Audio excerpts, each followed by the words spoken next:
What up, though? What's up, everybody? It's your boy Aaron Duncan. You already know what it is. Here with another exciting episode of the Unnecessary Bluntness Sports Talk Podcast. This is a show we might not tell you what you want to hear, but we're going to tell you what you need to hear.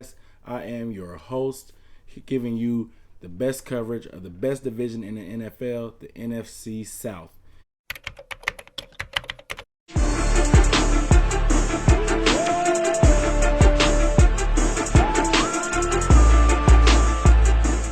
Let's start with the three things I learned this week. Number one, about this trade deadline. We haven't had an exciting one ever, probably. I mean, basketball and baseball, there's always a bunch of moves being made because it's a lot more individual impact. Football, I mean, it's more about a team game, of course, so one person doesn't really change the fate of a team. So teams are really hesitant to make moves. But at the same time, continuity is important because teams have to practice and get in rhythm. That's why they have training camp. That's why they practice so much every week, because you got to get used to the guys you're around. You got to get a little chemistry put together, and it's not that many weeks in the season. Like baseball and basketball, you have plenty of time to iron out the wrinkles. Football, you have 8 more weeks.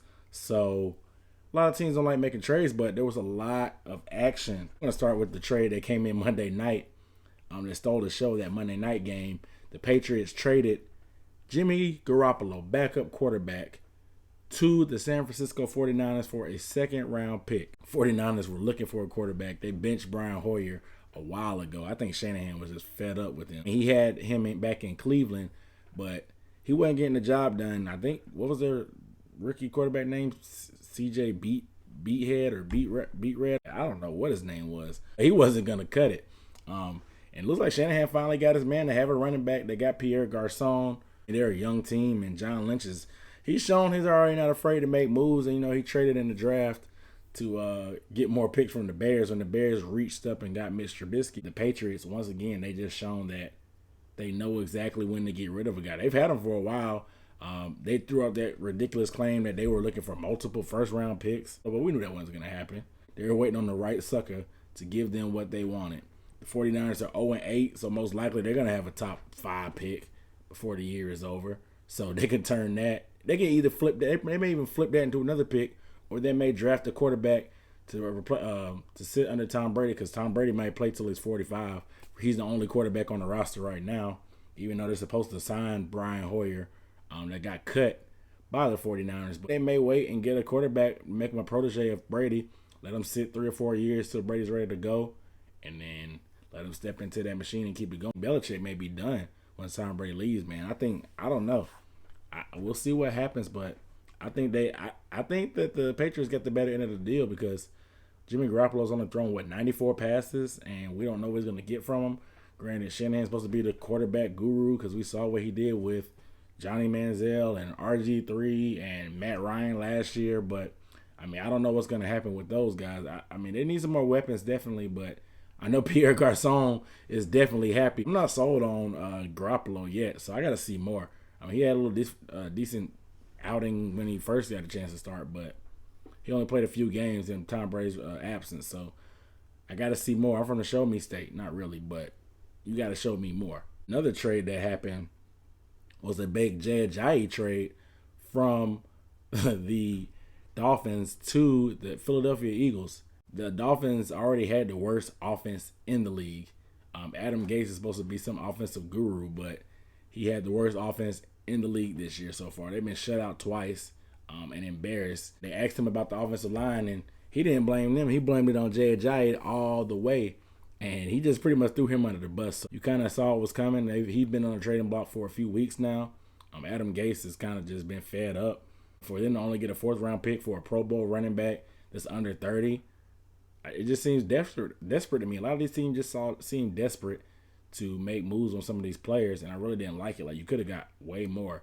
I think you could have got more value from them, especially to somebody with Philadelphia. Philadelphia's a contender. They're just stirring the pot now. The Dolphins, I don't know why you get rid of the only guy that has a smidgen of hope on your offense. Obviously, their offensive line coach isn't the only one that's been snorting that white stuff. Somebody else is on drugs. You might need to check that front office and the coaching staff to see who's got a little issues. Anyway, last but not least, this one hurt my heart when I saw the notification come across. I'm not going to lie, Kelvin Benjamin getting traded for a 3rd round pick and a 7th round pick to the Buffalo Bills. This happened like 3 minutes before the trade deadline. Like I said, it seemed very desperate to me. I don't know what the Panthers were thinking. He's their leading receiver. Greg Olsen's still out. Cam's been struggling. The passing offense has been struggling. I get he was in his final year of his contract. I get that he walked out of practice 2 weeks ago and he may be unhappy or maybe a distraction or something. I don't know. But at the same time, it's obvious that he was Cam's favorite receiver. Maybe before Olsen. They seemed like they were pretty tight dudes. They seemed like they genuinely cared about each other and they were real good friends. I mean, you even saw them on Halloween taking the pictures together with their outfits on and all that crap. It just seemed weird to me, and for it to come across, and then the GM Marty Herney said that the only reason they did it because the Bills GM called and said that asked was he willing to trade Kelvin Benjamin, and they started going down there from there. Like, you wasn't really even had an intent of getting rid of him. Somebody just hit you up, and you were just like, all right, sounds good to me. I mean, it seems more like Gettleman wouldn't even make a move like that. I can say it like that. Gettleman wouldn't even make a crazy move like that.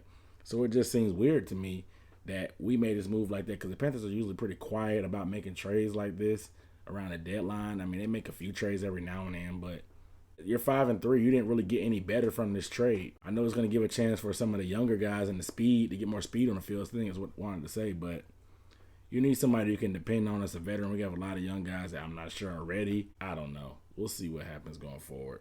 The second thing I learned, DeShaun Watson got next, man. I'm not gonna jump on the bandwagon because it's still early.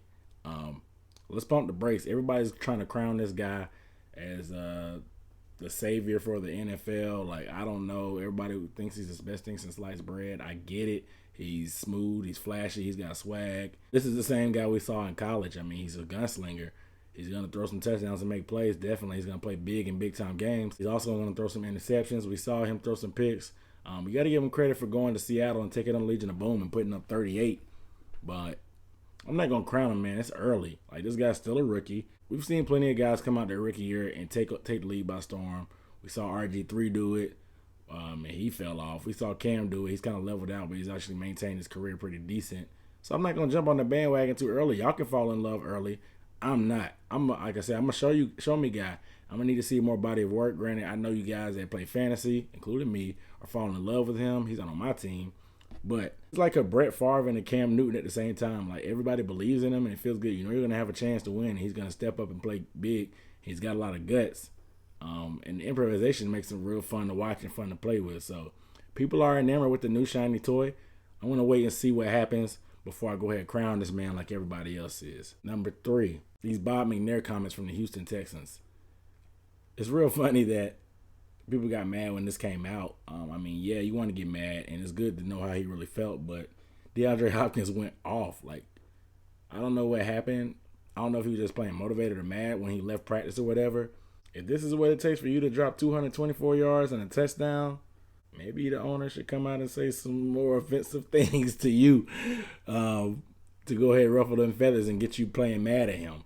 But now, on a serious note, man, I don't know where they go from here. It's a salty relationship. Where do you go? What are they gonna do with the owners? Are they gonna Donald Sterling him like they did in the NBA and kick him out, or what? I learned that the way this guy was talking, he seemed pretty comfortable saying that in the meeting around some of his peers. So it makes you wonder: is this how these guys really talk behind closed doors, or not?